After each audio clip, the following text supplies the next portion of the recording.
여로보암 2세가 북이스라엘의 왕이었을 때, 북이스라엘은 제2의 전성기, 솔로몬 이후에 최고의 전성기로서 많은 영토를 얻었으며 태평성대를 이루었습니다. 그러나 그들의 풍요는 결코 그들이 잘해서 얻은 것이 아니었습니다. 은혜가 풍성하신 하나님은, 자비가 풍성하신 하나님은 그들의 조상과 맺었던, 아브라함과 다윗과 맺었던 그 언약을 기억하셔서 그들에게 긍휼을 베풀어 주신 것이었죠. 하지만 문제는 북이스라엘은 이 하나님의 은혜를 감사할 줄을 몰랐습니다. 여러분 기억하세요. 우리는 우리의 삶에서 누리는 모든 것이 내가 열심히 해서, 내가 잘해서라고 생각하는 경우가 많지만 그러나 그렇지 않습니다. 하나님의 긍휼입니다. 하나님의 은혜입니다. 이것에 감사할 줄 아는 자는 그 은혜를 계속해서 누리겠지만, 감사할 줄을 모르면 하나님께서 빼앗아 가실 때가 종종 있죠. 안타깝게도 북이스라엘은 하나님의 은혜에 감사할 줄을 몰랐습니다. 그들은 오히려 가난한 자들의 것을 빼앗아서 부한 자는 더 큰 부를 누리려고 했었고, 풍요의 신 바알을 숭배하는 우상 숭배로 그들은 하나님 앞에 범죄하고 말았습니다. 그래서 하나님은 아모스 선지자를 통해서 그들의 죄를 지적하십니다. 너희들의 이 죄가 계속해서 이어진다면 하나님은 무서운 심판으로 너희들을 벌하실 것이다 라고 경고했죠. 그래서 하나님은 너희의 정의가, 너희의 공의가 물같이, 강물같이 흐르게 해야 할 것이다 라고 아모스 선지자를 통해서 말씀하셨습니다. 그리고 또한 하나님은 호세아 선지자를 통해서 이 시대의 죄를 지적하십니다. 이상한 결혼, 바보 같은 사랑을 통해서 지금 하나님과 너희와 결혼 생활이 얼마나 이상한가를 보여주시는 것이죠. 지금 북이스라엘이 하나님과 결혼을 했는데 이 결혼 생활이 정말 이상한 결혼이다라고 하는 것을 고멜과의 결혼을 통해서 보여주시죠. 그러나 또 한편으로 하나님은 얼마나 이스라엘을 사랑하는지 호세아가 고멜을 아끼는 것처럼 보여주시는 것이죠. 이렇게 호세아서는요 1장부터 3장까지 호세아의 결혼 이야기가 기록되어 있고, 후반부는 하나님께서 호세아의 입을 통해서 주시는 하나님의 말씀이 반복적으로 기록됩니다. 내용을 읽어보면 계속 반복됩니다. 그래서 오늘은 그 반복적인 내용을 좀 서머리해서 하나님이 이스라엘 백성들에게 주시는 경고, 어떻게 표현하면 하나님의 고소장이 무엇인가, 그들의 죄가 무엇이었는가를 폭로하는 내용 3가지와 하나님께서 이스라엘 백성들에게 기회를 주시는 말씀 3가지를 살피면서 이 말씀을 우리의 삶과 비교해보며 적용해보며 함께 은혜를 나눠보고자 합니다. 먼저 하나님이 이스라엘에 대하여 고발을 하십니다. 경고장을 날리십니다. 고소장을 날리십니다. 첫 번째 죄목이 무엇인가? 하나님에 대해서 무지하다라는 것이죠. 호세아 4장 1절 그리고 6절 말씀 함께 보시겠습니다. 제가 1절을 읽고 6절을 우리 다 같이 한번 읽어보겠습니다. 이스라엘 자손아, 여호와의 말씀을 들으라. 여호와께서 이 땅 주민과 논쟁하시니 이 땅에는 진실도 없고 인애도 없고 하나님을 아는 지식도 없고. 6절 시작. 내 백성이 지식이 없으므로 망하는도다.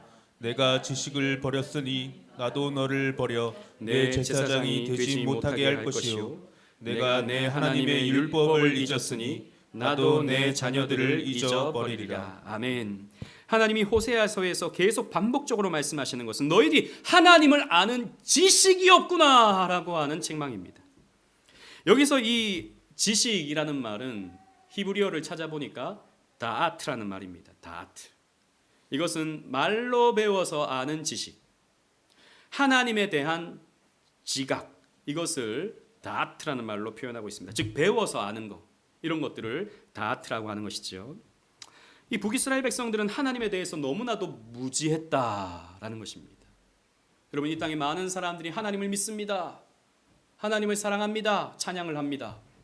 그런데 정작 그럼 하나님이 어떤 분이시죠? 라고 물어보면 하나님에 대해서 아무 말도 못하는 사람들이 적지 않죠. 너무나도 많습니다.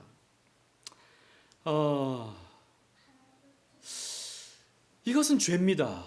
여러분, 하나님에 대해서 알지 못하는 것은 죄입니다. 여러분, 사실 여러분, 이 세상 많은 사람들이 선행을 하지 않아서 지옥 갑니까? 이 세상 많은 사람들이 착한 일을 하나도 하지 않아서 지옥 가는 겁니까? 그렇지 않습니다. 그들의 죄는 무엇입니까? 하나님을 알지 못하기 때문에 죄를 계속해서 짓는 것입니다. 여러분, 하나님은 선악의 기준이시거든요. 하나님은 모든 판단의 기준이 되시거든요. 근데 그 기준 되시는 하나님을 알지 못하면 인간은 계속 선을 넘어갑니다. 자기도 모르는 사이에 선을 계속해서 넘죠. 죄인 줄을 모릅니다. 계속해서 끊임없이 죄를 짓는 것입니다. 선을 행한다고 생각하지만 결과적으로 계속해서 죄를 짓고 살아가는 것이죠. 사사기적인 표현에 따르면 자기 마음의 소견에 옳은 대로 살아가는 것입니다. 이것이 여러분 죄인 것입니다. 그러므로 여러분, 우리는 하나님을 배워야 돼요. 하나님이 어떤 분인지, 하나님이 어떤 일을 행하시는지, 하나님이 우리에게 무엇을 원하시는지를 알아야 합니다. 그리고 하나님을 아는 일에 여러분들이 열심을 내셔야 됩니다. 우리 교회는 오후에 개혁신앙 강좌를 진행하죠. 우리 교리를 배웁니다. 성경 전체를 우리가 놓고 배우면 사실 너무 어렵기 때문에 요약적으로 하나님이 어떤 분인지 정리해서 배우는 것이 필요하죠. 여러분, 우리 지금 계속해서 하나님의 속성에 대해서 공부하고 있었는데 여러분 기억나시죠? 대답이 이렇게 시원치 않습니까? 여러분 기억하시죠? 또 물어볼까 봐 대답 못 하시죠 지금? 안 물어봅니다. 걱정하지 마십시오. 그걸 또 잊어도 괜찮아요. 왜? 다음에 또 할 거니까. 반복적으로 함을 통해서 여러분들이 서서히 하나님에 대해서 더 많이 알게 되고, 더 많이 알게 되면서 어떻게 됩니까? 하나님을 누리게 되는 것입니다. 그러나 여러분, 하나님에 대해 아는 지식, 즉 knowing about God, 하나님에 대해서 아는 것에서 여러분 만족하면 안 됩니다. 여러분, 저는 목회를 하면서 때로는 가끔씩 그런 분들을 만납니다. 제가 어떤 권면을 하면 목사님 그거 알죠. 근데 안 되는 걸 어떡해요. 제가 신앙생활 얼마나 많이 했는데 그 정도는 다 알죠. 이렇게 말하는 분들이 있습니다. 그렇죠. 어떻게 신앙생활을 해야 되는지 여러분 예수 10년 믿으면 다 압니다. 어떻게 해야 되는지 목사님이 뭘 말할 건지 다 압니다. 근데 옛날에 여러분 그 개그 프로그램에서 이런 말이 유행했던 적이 있었습니다. 그걸 아는 사람이 그래? 이런 것이죠. 알면 왜 그럽니까? 사실 이것은 지식적으로만 아는 것이죠. 지식적으로만. 이걸 안다라고 하는 것은 인격적으로, 관계적으로 아는 데까지 나가야 돼요. Knowing about God이 아니라 Knowing God으로 알아야 되는 것입니다. 하나님과의 관계에서 하나님을 알고 하나님을 누리고 하나님을 기뻐하고 하나님을 사랑하는 그런 관계까지 나가야 되는 것입니다. 그래서 호세아서는 이렇게 말해요. 6장으로 한번 가보십시오. 6장 3절. 6장 3절 다 같이 한번 읽겠습니다. 시작. 그러므로 우리가 여호와를 알자. 힘써 여호와를 알자. 그의 나타내심은 새벽빛같이 어김없나니 비와 같이 땅을 적시는 늦은 비같이 우리에게 임하시리라 하니라. 아멘. 힘써 여호와를 알자. 여호와를 알자라고 말합니다. 근데 여기서 알다라고 하는 말은 야다라는 말, 유명한 말이죠. 야다. 이것은 관계적인 암.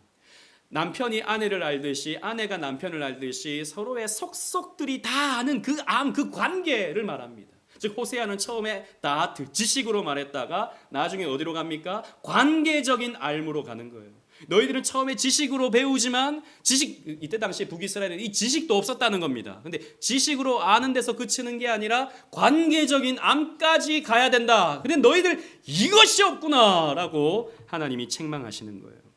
두 번째는 음란한 우상 숭배입니다. 4장으로 다시 한번 가보십시오. 4장 12절 말씀 보십시오. 제가 한번 읽어보겠습니다. 내 백성이 나무에게 물었다. 여러분, 나무에게 묻는다는 말이 무슨 말입니까? 사실 우리나라에도 이런 풍습이 있었죠. 그 큰 나무, 오래된 나무, 동네마다 아주 뭐 아름드리 나무에다가 선앙당을 이렇게 만들어 놓고 나무에게 묻습니다. 아이고 우리 나무님이라 그래야 되나? 나무님 올해는 우리 자식 대학에 붙겠습니까? 안 붙겠습니까? 그래서 나무에다가 엿도 붙이고 뭐 그런 엿을 붙였는지 잘 모르겠지만 소원 이런 거 막 붙이는 거예요. 소원. 여러분 어디 뭐 관광지 가가지고 나무에다가 소원 써가지고 이런 거 붙이고 이런 거 재미지 뭐 기념이지 뭐 이런 거 하지 마세요 여러분. 그런 것들은요 사실 그 이방인의 풍습이거든요. 그 재미가 아니고 하나님 믿는 사람은 그런 거 안 하는 겁니다. 물론 기도 제목을 써서 뭐 마음에 품고 성경책에 놓고 아니면 교회 다니면서 하는 그런 건 괜찮겠죠. 근데 나무에다가 막 묻고 이게 여러분 이교도의 풍습입니다. 아무튼 나무에게 묻고 또 막대기는 그들에게 고한다. 이 막대기는 뭐냐? 우리 옛날에 장승처럼 나무로 조각 세워가지고 나무로 만든 우상 앞에 가가지고 묻는 겁니다. 그러면 옆에 있는 그 사제들이 대답해 주는 거죠. 올해 대학 붙겠는데요. 올해는 큰 문제 없겠는데요. 장사 잘 되겠는데요. 뭐 이렇게 말해준다는 것이죠. 이것이 무엇입니까? 우상 숭배다라는 것입니다. 이는 그들이 음란한 마음에 미혹되어 하나님을 버리고 음행하였다. 이스라엘 백성들이 어떻게 했다? 간음했다라는 겁니다. 남편인 하나님을 버리고 다른 신들에게 가서 간음했다라는 것입니다. 그리고 13절 말씀 보십시오. 그들이 산 꼭대기에서 하는 제사, 산당에서 하는 제사를 드리며 작은 산 위에 분향하되 참나무와 버드나무와 상수리 나무 아래에서 하니 이는 그 나무 그늘이 좋음이라. 이러므로 너희 딸들은 음행하며 너희 며느리들은 간음을 행하는도다. 이 말이 무슨 말이냐면 당시 아름드리 나무 아래에서 어떤 일이 벌어지냐면 집단적인 난교가 이루어지는 거예요. 여러분 바알과 아세라 있잖아요. 이스라엘 백성들이 섬겼던 이 바알과 아세라는 이게 참 그들의 교리는 참으로 우스꽝스럽습니다. 바알과 아세라가 서로 성관계를 하면 풍요가 찾아온다라고 생각하는 거예요. 풍요의 신 바알, 다산의 신 아세라가 서로 성관계를 가지면 우리가 잘 먹고 잘 살게 된다라고 생각하는 거예요. 그러면 바알을 성적으로 흥분시켜야 되는 거예요. 그러면 그 바알의 제사장들, 바알의 그 신점녀들, 그들과 사람들이 가서 관계를 맺는 겁니다. 바알을 흥분시키기 위해서. 여러분 그것이 그들의 종교였습니다. 얼마나 지저분한지, 얼마나 타락했는지. 고대 근동 지역에 이런 문화가 여러분 허다했습니다. 고린도 지역에도 그러했어요. 이런 문화들이 있었어요. 이집트에도 이런 문화가 있었고. 이것이 바로 죄다라고 하는 것을 말씀하고 있는 겁니다. 여러분 언제나 우상 숭배는 음란과 함께 가는 것입니다. 여러분 우상 숭배는 하나님 앞에서 다른 신들과 간음하는 간음죄가 되기 때문입니다. 그래서 여러분 우리가 찾아오는 오늘날 이 시대의 우상 숭배는 무엇입니까? 쾌락입니다. 쾌락. 나 자신을 자극시켜주는. 지난번에 우리 남전도의 모임에서도 그런 얘기를 나눴는데 오늘날에 제가 그거 너무 그 작품 너무 자극적이고 넷플릭스 너무 자극적이고 그러니까 목사님 그 정도는 아무것도 아닙니다. 요즘에 나오는 프로그램들 얼마나 선정적이고 자극적인지 아이들한테 정말 말도 못하는 그런 프로그램이 많더라는 것이죠. 최근에 저희 아들이 학교에 가서 선생님하고 말을 하는데 선생님이 그런 걸 묻더래요. 너희들 올드보이 봤어? 그러더래요. 올드보이. 그러니까 유건이가 그랬는지 다른 친구가 그랬는지 선생님 그거 19세인데요. 그래. 아 그래? 그리고 또 뭐 19세 되는 드라마인지 영화인지 이런 거 봤어? 물어보더래요. 선생님 그것도 19세인데요. 그러니까 선생님이 아 그래? 그러더래요. 선생님도 그런 관념이 없는 겁니다. 이 시대가 얼마나 선정적인지, 이 시대가 얼마나 음란한지 우리는 그것을 잊고 살아가는 것이죠. 문화다라고 생각하는 겁니다. 이것이 이스라엘의 죄다라는 것이죠. 세 번째, 너희들은 인애 없는 예배를 드리는구나 라고 말씀하십니다. 호세아 6장 6절입니다. 6장 6절 다 같이 한번 읽어보겠습니다. 시작. 나는 인애를 원하고 제사를 원하지 아니하며 번제보다 하나님을 아는 것을 원하노라. 아멘. 너희들은 인애 없는 번제, 인애 없는 제사를 드리는구나 라고 책망하십니다. 여러분 여기에서 말하는 인애라는 표현은 히브리어로 헤세드입니다. 여러분 헤세드라는 표현 잘 아시죠, 그죠? 하나님의 자비, 하나님의 사랑을 표현할 때 헤세드라는 말을 사용하는데 이것은 언약적인 사랑, 즉 끊어지지 아니하는 끝까지 가는 사랑을 헤세드라고 표현합니다. 그런데 여러분 이 사랑은 하나님에 대한 사랑이 없어서 문제가 됐구나라고 우리가 이렇게 생각할 수 있겠죠. 근데 신약을 보잖아요. 마태복음 9장 13절에 보니까 주부를 보십시오. 예수님께서 이 말씀을 인용하십니다. 예수님께서 이 호세아의 말씀을 인용하셔요. 마태복음 9장 13절 말씀 우리 다 같이 한번 주보를 보고 읽겠습니다. 시작. 너희는 가서 내가 긍휼을 원하고 제사를 원하지 아니하노라 하신 뜻이 무엇인지 배우라. 나는 의인을 부르러 온 것이 아니요 죄인을 부르러 왔노라 하시니라. 아멘. 예수님께서 죄인들과 함께 어울리는 겁니다. 당시의 세리들, 당시의 창기들, 이런 사람들과 함께 먹고 마시는 거예요. 그러니까 바리새인들이 예수님한테 와서 묻습니다. 어떻게 당신은 이 죄인들과 함께 어울립니까? 당신 하나님 아들이라면서요. 그런데 왜 이런 더러운 사람들과 함께 하는 겁니까? 라고 묻는 거죠. 그때 예수님께서 이 호세아의 말씀을 끄집어 와셔서 이렇게 말씀합니다. 너희가 호세아의 말씀을 기억하지 않느냐? 긍휼을 원하고 제사를 원하지 아니하노라라고 하신 말씀이 무슨 뜻인지 너희들 모르느냐? 라고 예수님이 이렇게 말씀하신다. 즉 예수님은 이 말씀을 어떻게 적용하십니까? 이 헤세드를 하나님과의 관계가 아니라 사람들과의 관계로 적용을 하시는 거예요. 여러분 그렇습니다. 하나님의 언약적 사랑은 우리가 받게 되면 어떻게 됩니까? 다른 사람들과 함께 나누게 되어 있는 거예요. 이게 하나님 사랑의 특징입니다. 그래서 나는 하나님 사랑해, 하나님 믿어, 나는 신앙생활 하고 있어 라고 하는 사람이 다른 사람들에게 냉혈하고 다른 사람들한테 눈 한 번 주지 아니하고 교회 생활하면서 다른 관계를 아무것도 갖지 아니하는 것은 하나님과의 언약 관계에 있지 아니함을 보여주는 것입니다. 하나님과의 언약 관계에 있다라고 하는 사람은 반드시 교회와 가족과 다른 이웃들을 섬기고 사랑하는 모습으로 나타나게 되어 있는 거예요. 여러분 오늘날은 사랑하기를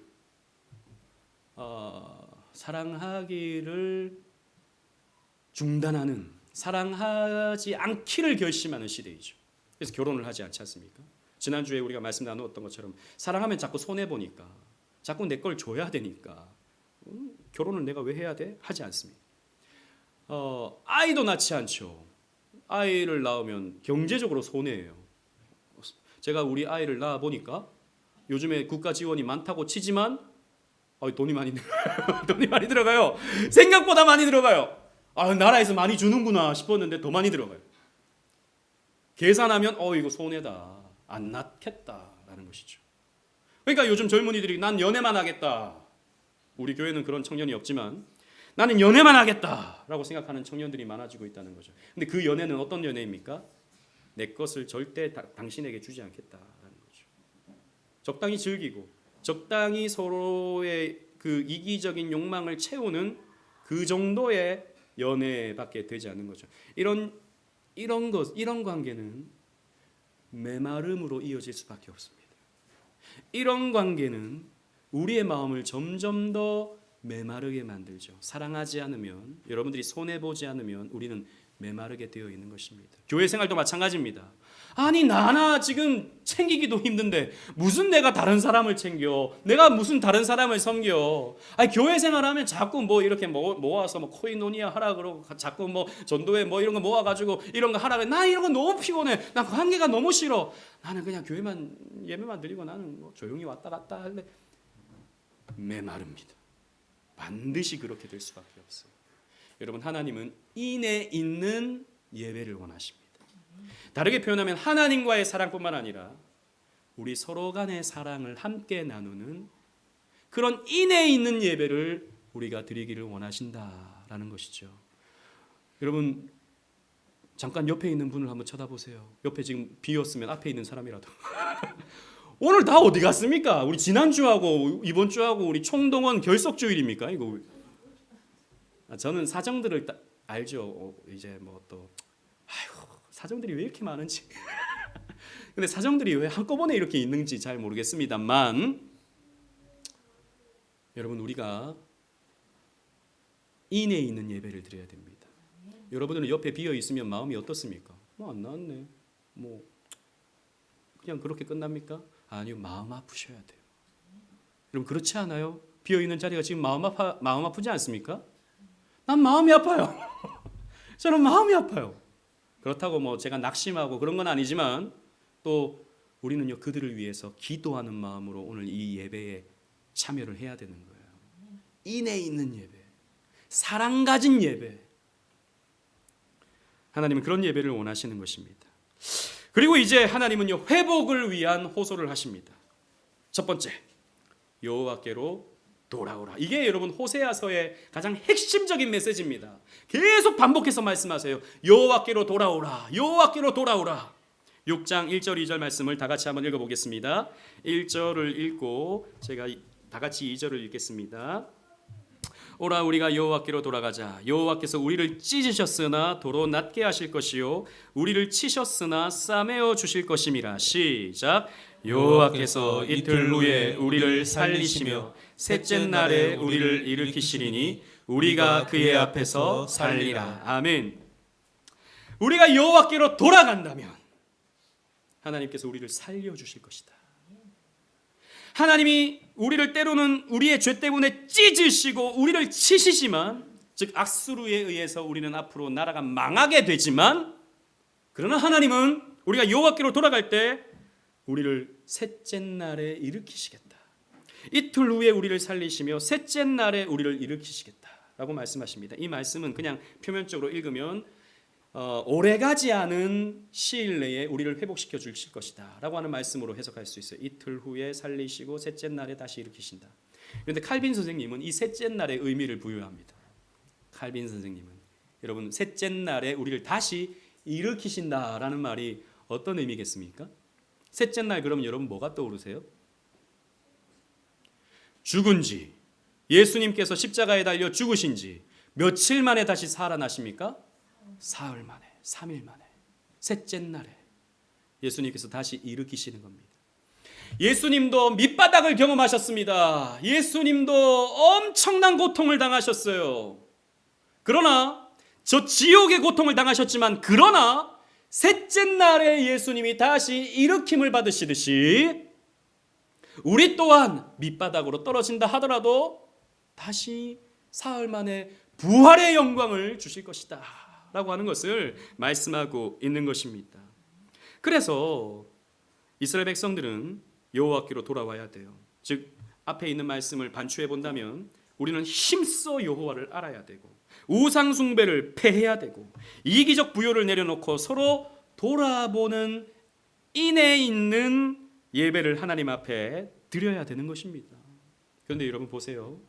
돌아오라, 여호와께로 돌아오라 라고 하는 이 말씀의 히브리어 표현은 슈브라는 표현입니다. 슈브라는 표현은 뭐냐? 유턴을 말해요. 돌아가다. 말 그대로 계속 죄를 짓고 있었어요. 그런데 그 죄에서 끊어버리고 돌아가서 하나님 말씀에 순종하는 삶의 변화를 슈브, 돌아오라 라고 말씀한다는 것이죠. 즉 여러분 우리가 회개한다라고 했을 때 말로만 회개하는 것에서 그치는 것이 아니라, 물론 말로도 회개하는 것이 너무 중요해요. 그러나 우리의 죄를 고백하는 데서 그치는 것이 아니라 삶이 변화가 돼야 돼요. 짓던 죄에서 그쳐야 돼요. 하나님이 원하지 않는 삶이라는 것이 생각이 들면 그 삶을 내려놓고 하나님 말씀으로 돌이켜야 되는 것입니다. 여러분 혹시 여러분 성경 읽기 어떻게 지금 4월달 돼가는데 멈춘 분들이 꽤나 많은 것 같아요. 그죠? 다 알아요. 회개하셔야 돼요. 그 회개는 무엇입니까? 다시 읽는 거죠. 성경을 하루에 한 장이라도, 정말 여러분 많이 읽으려고 하면 힘드니까 한 장만이라도 읽는 것이죠. 기도를 놓쳤습니까? 다시 기도하는 거예요. 여러분 이번 주에 우리 고난 주간이라서 뭐 우리 교회는 뭐 특별 새벽기도 이런 거 별로 안 좋아. 저는 별로 뭐 안 좋아하는데 아무튼 뭐 할 수도 있죠. 이사야 53장을 가지고 이번 주에 우리 말씀 나누겠습니다. 화요일부터 토요일까지. 여러분 이번 주만이라도 참여하십시오. 아멘을 안 하실 줄 알았어요, 제가. 제가 조회수 볼 겁니다. 몇 나오는지. 요즘에 한 많이 조회수가 나오면 그 생방송 할 때 많이 나오면 한 8, 9명, 10명. 적게 했을 때는 한 5명 이렇게 되거든요. 목표가 저는 15명. 너무 적나? 아이 목사님 가슴을 좀 크게 여셔야 되는데 20명 할까요? 근데 사실 또 이렇게 하면 또 낙심해요. 또 안 들어왔네. 숫자가 중요한 게 아니라 여러분 나중에 새벽에 못 일어난다 하더라도 하루에 한 번이라도 그 말씀 듣고 도전받고 고난에 대해서 묵상하는 게 중요한 것입니다. 여호와께로 돌아오십시오. 여호와께로 돌아온다는 것은 말씀과 기도의 자리로 여러분 돌아온다는 것이고 예배의 자리로 돌아오는 것입니다. 그리고 관계가 혹시 틀어졌습니까? 다른 사람과의 관계가. 그래서 화나고 짜증나는 상황이 있습니까? 그러면 먼저 다가가서 미안하다고 하는 거예요. 내 말과 내 행동이 오해를 줘서 미안하다고. 참 안타깝게 됐다고. 이렇게 손을 내미는 것이 여러분 회개인 것이죠. 말로만이 아닌 행동으로 슈 하는 것이 하나님께서 돌아오라라고 말씀하시는 내용이 되는 것입니다. 두 번째는 뭐냐? 회복을 위한 하나님의 호소 두 번째는 묵은 땅을 기경하라라는 말씀입니다. 호세아 10장 12절 말씀 우리 다 같이 한번 읽어보겠습니다. 호세아 10장 12절.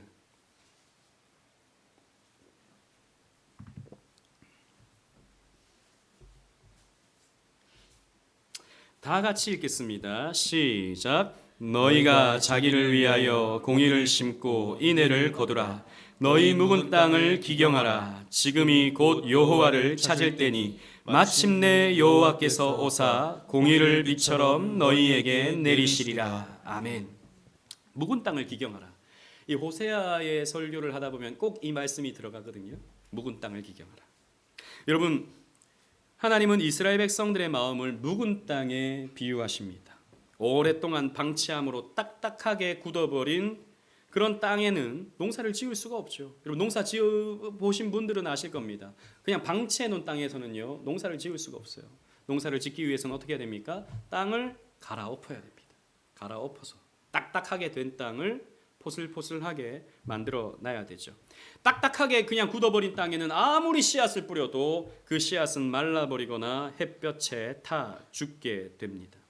즉 이스라엘 백성들은 굳은 마음으로 딱딱해진 마음으로 하나님께 번제도 드리고 또 제사를 드렸지만 아무런 의미 없는 열매 맺지 못하는 그런 예배를 하나님 앞에 드렸다는 것이죠.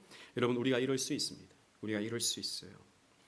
마음을 갈아엎지 않은 상태에서 우리가 아무리 예배를 드려도 우리는 은혜를 누리지 못합니다. 기쁨을 누리지 못합니다. 그래서 우리는 이 마음밭을 성경에 보면 이 마음을 밭으로 표현하잖아요. 예수님께서. 그래서 길가와 같은 마음이 있고 돌짝밭 같은 마음이 있고 또 가시덤불 같은 마음이 있고 마지막으로 좋은 땅 같은 옥토와 같은 마음이 있다라고 말씀하시잖아요. 이걸 우리가 가꾸어야 된다라는 것이죠. 가꾸어야 된다. 묵은 땅을 기경해야 됩니다. 어떻게 해야 되죠? 준비해야 된다. 씨앗을 뿌리기 전에 준비해야 되는 거예요. 한 주간 말씀과 기도로 마음밭을 갈아 놓아야 됩니다.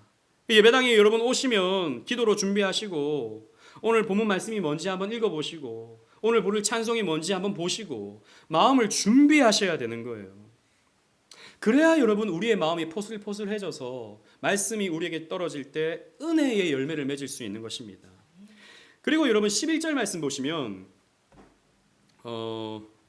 우리가 금방 읽었던 말씀 12절이잖아요. 11절 말씀 보시면 유다가 밭을 갈고라고 되어 있거든요. 유다. 그러니까 유다는 이제 남유다를 말하는 것이고 사실 이스라엘 백성들을 통칭하는 그런 표현도 되는데 근데 여러분 유다라는 말이 무슨 뜻인지 아십니까? 유다라는 말이 어떤 뜻을 가지고 있는지 아세요?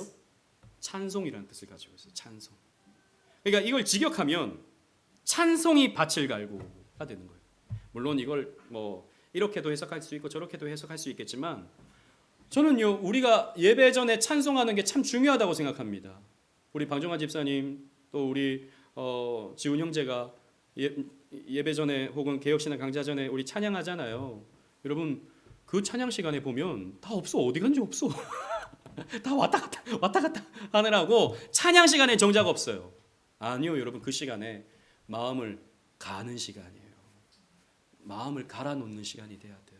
그 찬송에 함께 동참함을 통해서 내 마음이 은혜 받기를 준비하는, 내 마음을 가는 그런 시간이 될 수 있어야 되는 것입니다.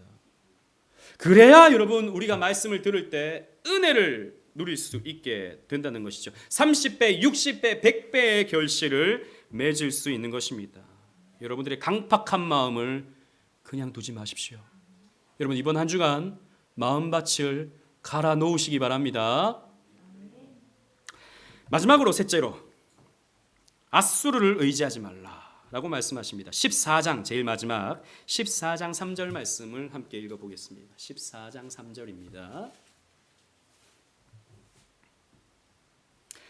다 같이 읽겠습니다. 시작. 우리가 아수르를 구원을 의지하지 아니하며 말을 타지 아니하며 다시는 우리의 손으로 만든 것을 향하여 너희는 우리의 신이라 하지 아니하오리니 이는 고아가 주로 말미암아 긍휼을 얻음이니라 할지니라. 아멘.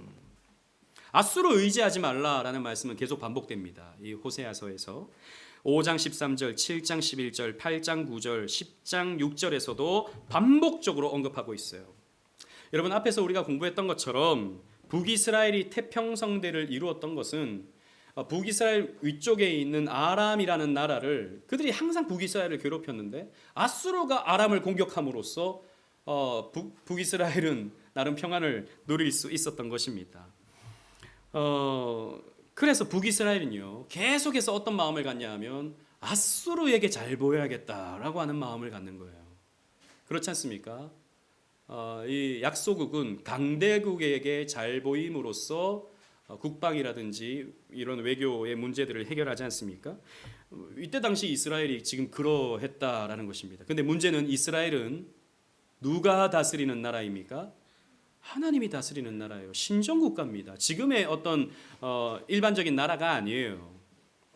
그런데 여러분, 열왕기하 15장 19절 말씀 주부했습니다. 열왕기하 15장 19절 말씀 우리 다 같이 한번 읽어보겠습니다. 시작. 아수르 왕 불이 와서 그 땅을 치려하며 무나임이 은 1000달란트를 불에게 주어서 그로 자기를 도와주게 하므로 나라를 자기 손에 굳게 세우고자 하여. 보세요.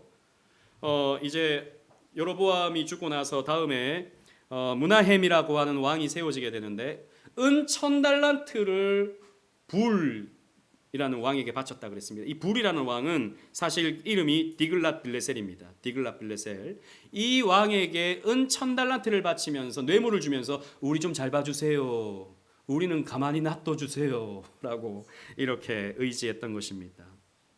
그러나 여러분 보세요. 이스라엘 백성들이, 하나님 언약 백성이 나에게는 아수르가 있어야 내가 보존되는구나 라고 생각하잖아요. 그러면 아수르에 의해서 망합니다.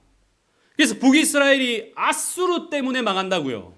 아수르의 공격으로 돈은 다 받아놓고 그들이 이스라엘을 망하게 만들어버린다고요. 여러분, 우리도 마찬가지입니다. 우리가 돈이 나를 보존해 준다고 생각하잖아요. 실제로 그렇게 믿고 하나님보다 돈이 더 우선되잖아요. 그럼 여러분들은 그 돈 때문에 망합니다. 여러분들이 사람 의지하고 여러분들이 어떤 권력을 의지하고 이렇게 되잖아요. 그러면 여러분 그 권력 때문에, 그 사람 때문에 망하는 거예요. 이 질서를, 이 공식을 우리는 잊지 말아야 됩니다. 여러분, 이스라엘은 어떻게 살아가는 사람들입니까? 하나님 언약 백성들은 어떻게 살아가는 사람들입니까? 하나님의 도우심으로 살아가는 사람들입니다. 그래서 아수르, 바벨론, 애굽 왕을 의지하는 것은 하나님 백성으로 해서는 안 되는 자세인 것이죠. 너희들은 말을 타지 말라라고 말씀하고 있지 않습니까? 인간의 군사력을 의지하지 말라라고 말씀하는 거예요. 아수르에게 머리를 숙이는 것은, 여러분, 아수르 왕은 곧 신입니다. 아수르의 왕은. 그 아수르 왕에게 머리를 숙이는 것은 곧 우상숭배와 같다라는 것이죠. 여러분 마찬가지입니다. 우리의 어려움과 문제의 해결책은 돈에 있지 않습니다. 사람에게 있지 않습니다.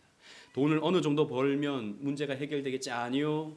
끊임없습니다. 끊임없이 문제가 우리에게 찾아옵니다. 하나님에게 있습니다. 여러분 하나님 바라보세요. 하나님 바라보세요. 여호와를 앙망하세요. 말씀을 맺겠습니다. 호세아 11장 1절 말씀을 보면 주보에 있습니다.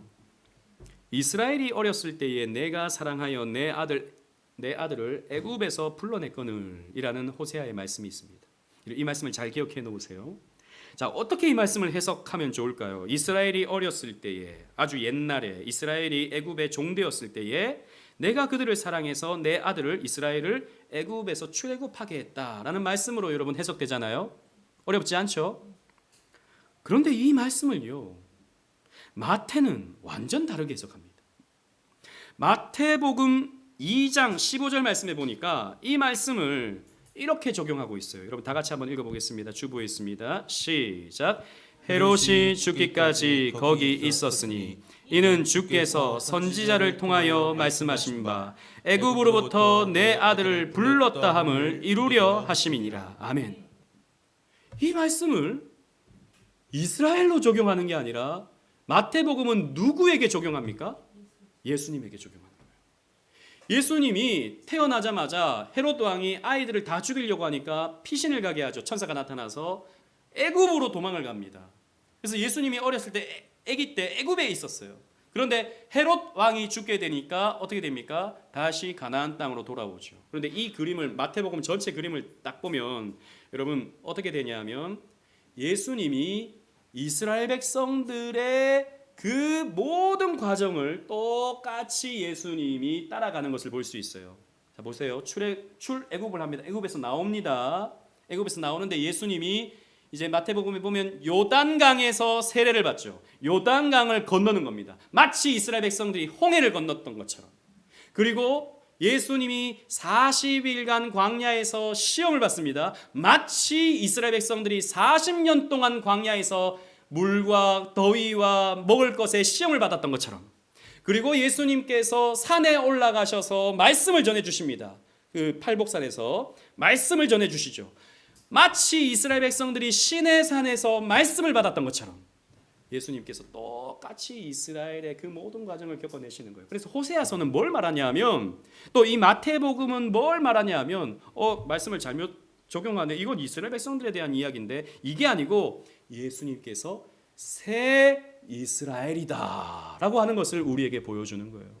즉 첫 번째 이스라엘의 실패를 두 번째 새 이스라엘이신 예수님께서 순종하시고 하나님 뜻에 합당한 삶을 살아가시고 하나님의 모든 뜻을 십자가에서 다 이루셨다라고 하는 것을 마태복음은 호세아의 이 말씀을 가지고 와서 설명해 주고 있는 것입니다. 그래서 이 예수님 안에 있는 새 이스라엘, 저와 여러분들도 새 이스라엘이 되는 거예요. 왜? 예수님 안에 있기 때문에. 우리는 예수님 안에서 이 모든 은혜를 누리게 된다라는 것입니다. 여러분, 이제 그래서 우리의 진정한 남편은 예수 그리스도십니다. 우리의 새로운 보호자는 예수 그리스도십니다. 저는 이 호세아서를 정리해 보면서 호세아서는 우리가 바보되라고 말해주는 것 같습니다. 바보. 어떤 식의 바보입니까? 사랑의 바보가 되라고 말씀해 주는 것 같습니다. 즉 세상의 즐거움, 세상의 쾌락, 세상의 성공, 세상의 이김을, 이게 얼마나 좋습니까 여러분? 우리 다 이거 얻으려고 우리 애쓰고 아등바등하며 살아가는데 여기에 우리가 진정한 기쁨과 행복이 있는 게 아니라 예수 그리스도 한 분만 바라보는 것이 가장 가치 있고 아름다운 삶이다라고 하는 것을 우리에게 가르쳐 주는 것이죠.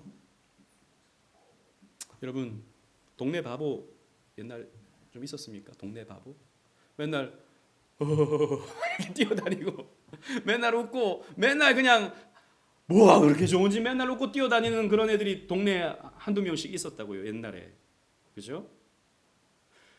그러니까 뭐 때문에 좋은지는 저도 잘 모르겠어요. 아유, 하늘이 파래서 그냥 좋고, 그냥 오늘은 공기가 시원해서 좋고, 마냥 그냥 좋은 거예요.